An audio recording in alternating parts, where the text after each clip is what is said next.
This video will cover the Vertiv DSView solution, MP1000 virtual appliance, setup, and web access.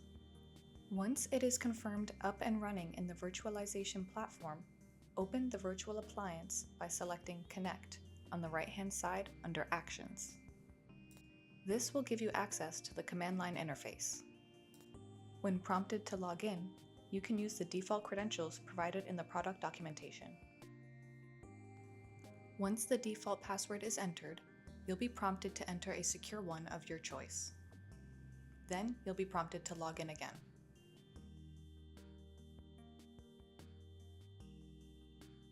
From here, you can select option 1 to view and configure the network settings.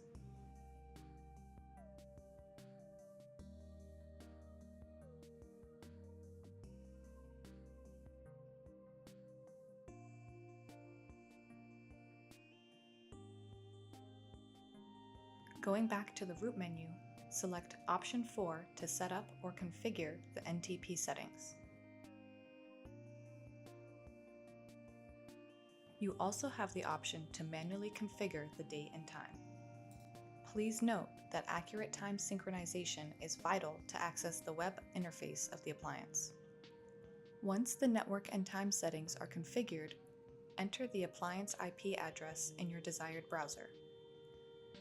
Whether you kept the default assigned IP address or you set an assigned static IP. Then you can log in with the username and the chosen password. From here, you'll have full access to the MP1000 virtual appliance web interface.